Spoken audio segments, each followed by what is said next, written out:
Magandang araw mga kaibigan. Bigyan natin ng reaction opinion itong post ni Kipi Chu. Isinare niya ang screenshot ng statement ni Franco Mabanta, ang founder ng Peanut Gallery Media Network, doon sa pagka-aresto niya ng extortion kuno. Ito, sabi ng kampo ni Franco Mabanta, "There was no extortion. There were zero threats from us. That's all bullshit. The evidence provided showed one side of the story. We committed no crime. We can prove it. Romualdez did this to silence us. Why? Because the timing of the release of our expose would leave him in a desperate situation, particularly with his vast current troubles with the ombudsman hanging over his head. As President Marcos signals that he is already listening to what the whole country wants and is at last willing to hold accountable the man widely believed to have sabotaged the first 3 years of his administration." Salamat at nagsalita na po si Franco Mabanta. Sa salita niyang ito, statement niyang ito, sabi ni Kitty Chu, "Dear Claire Castro, before you say anything to make Franco Mabanta look bad, and before you publish bald-faced lies like how BBM doesn't know Franco, and when Franco will have receipts to show just how much he knows BBM, I think you should know that Franco has already released a statement where he is exonerating your boss, BBM, and blaming this all on Martin. And that he will go after Martin, and that BBM is after accountability. Hunos dili ante." I like itong statement ng PGMN kasi may pinagsamahan si Franco Mabanta at saka si BBM. 2016, magkasama na sila sa vice presidential campaign. Kaya nung 2022 na presidential campaign, nagsama na naman. Medyo dumistansya lang si Franco Mabanta nung medyo hindi na magandang nangyari sa gobyernong Marcos Jr. Then binuo niya na yung PGMN at nagsasalita, nag-i-expose ng mga katiwalian sa gobyerno. So ito ngayon, meron silang expose laban kay Martin Romualdez. Kasi nga, napakagaling nila na yung, I don't know, matawag mo ba ito na investigative journalism ng PGMN? I tell you, matindi. Marurunong yung mga host o anchor nila.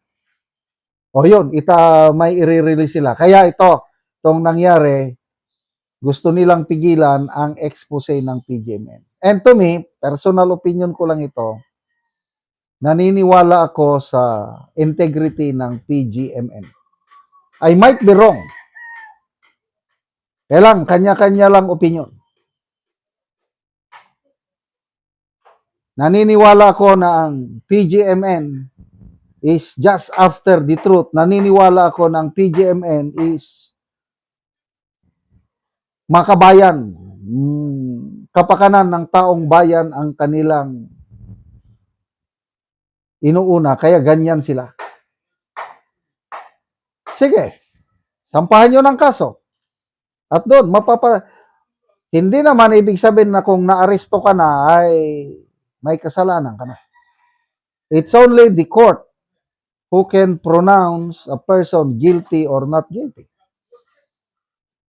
At ang korte na yan, aabot pa hanggang Supreme Court. Kaya si Franco Mabanta, to me, he is deemed innocent until proven guilty by the Supreme Court. PGMN, angkor, laban lang po tayo. Franco Mabanta, tuloy nyo ang expose. Karapatan ng taong bayan na malaman ang katotohanan. Okay, magbasa tayo sa mga comments.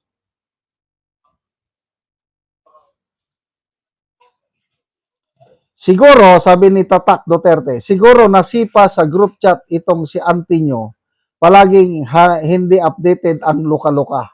Dating social media manager ni BBM yan si Franco, kaya si BBM araw-araw may vlog noon dahil gusto niya ma-expose siya sa social media at lumawak ang network niya. Yes, yung BBM vlog, nung una, ang daming nanonood yan. Isa ako sa mga nanonood. Millions of views yung BBM vlog nung una dahil kay Franco Mabanta. And I believe mayroong pinagsamahan si BBM at Franco na Mabanta at yung kanilang statement is pabor kay BBM.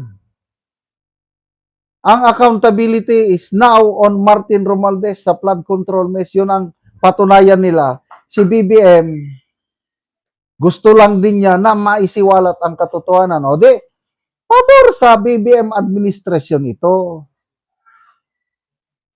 Kaya sana nga, mailabas na yung dapat ilabas ng PGMN, karapatan ng taong bayan na marinig.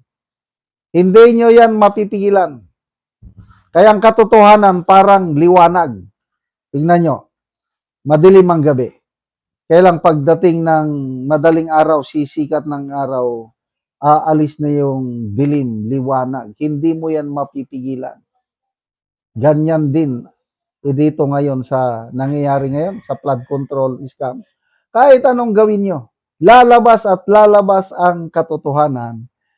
At ako, personal opinion ko, naniniwala ko, PGMN, yan ang may balls, may tapang na magsiwalat kung ano talaga ang katotohanan sa nangyaring nakawan sa kaban ng taong bayan. Mabuhay ang PGMN. Salamat mga kaibigan sa inyong pagsubaybay sa channel nito. Nakakatulong kayo ng malaki sa tribong talanding ng Bukidnon dahil ang income natin sa channel na ito is pantulong po sa tribo.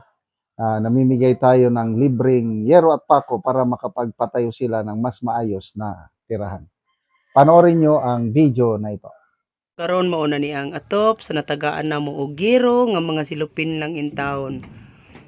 O kini ang iyang atop nga yero nga lata na gyud kaayo. Nga dagko na kayo og buslot. Makita gyud nato nga dako na gyud siya og mga buslot tungod sa gidugayon na nga ilang mga atop. Og karon mo pod ni ang yero nga among ginahatag sa mong gitaba nga ilang iatop karon. Ano ka inilasin ka? Dami ni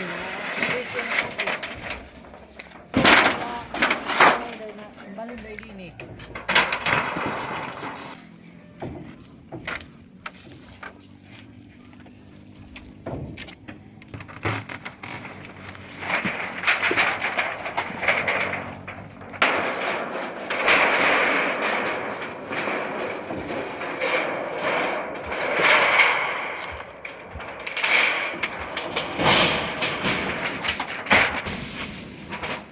Buyudan o diyan.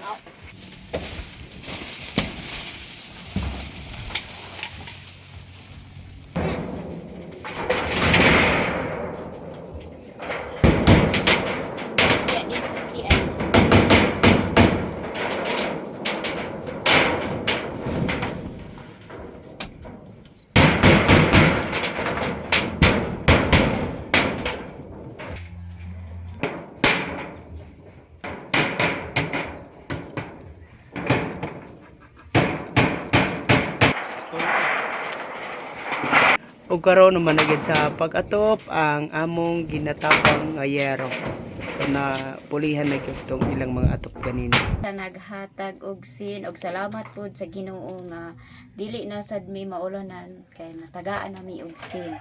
O so pila na dayto ka tuig ang inyong atop nga gaulanan na og mga buslot na? 13 na ka tuig ang among atop. So 13 na katuig. So dugay na gyud. Oo. Oo. So salamat kaayo. Salamat sad